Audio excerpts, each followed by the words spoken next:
श्री सुखदेव जी बोले, हे राजन, भगवान कच्छप के 1,00,000 योजन चौड़ी पीठ पर मंदराचल पर्वत स्थिर हो गया।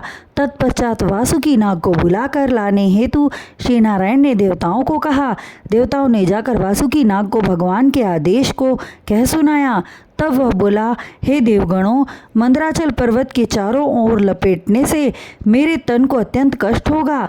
उसके वचनों को सुनकर देवताओं ने कहा, तुमको भगवान श्री हरि नारायण ने बुलाया है और समुद्र मंथन से अमृत प्राप्त होने पर उसमें तुम्हें भी भाग दिया जाएगा।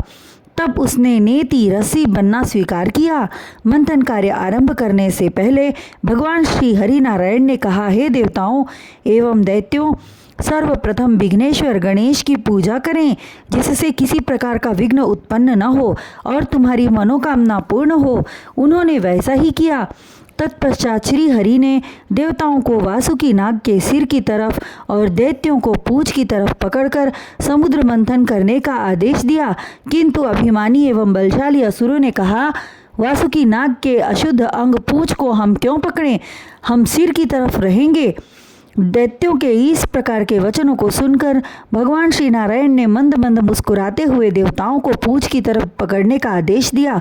समुद्र मथते समय जब दैत्यगण जोर लगाकर वासुकी नाग के सिर वाले भाग को खींचते, उस समय वासुकी के मुख से भयंकर फुंकार युक्त ज्वाला निकलने लगी। तब दैत्यों ने पूंछ की तरफ पकड़ने की बात कहने लगे, किंतु भगवान वासुदेव ने यह कहकर उन्हें चुप करा दिया कि तुम लोगों ने स्वेच्छा से सिर की तरफ रहना स्वीकार किया है, इसलिए अपने कथन पर अटल रहो। समुद्र मथते मथते बहुत समय व्यतीत हो गया। देवता एवं दैत्यों की शक्ति क्षीण होने लगी। तब श्री नारायण ने उन्हें धीरज बंधाते हुए उत्साहित किया। तत्पश्चात कुछ समय के बाद समुद्र से हलाहल विष निकला, जिसकी ज्वाला से तीनों लोकों के प्राणी व्याकुल होने लगे। चारों दिशाओं में अंधकार छाने लगा। तब भगवान श्री नारायण से देवता एवं दैत्यों ने कहा, हे प्रभु, हे सर्वशक्तिमान स्वामी, इस जहर को रखने का कोई उपाय करें, अन्यथा इसके प्रभाव से हम सब नष्ट हो जाएंगे।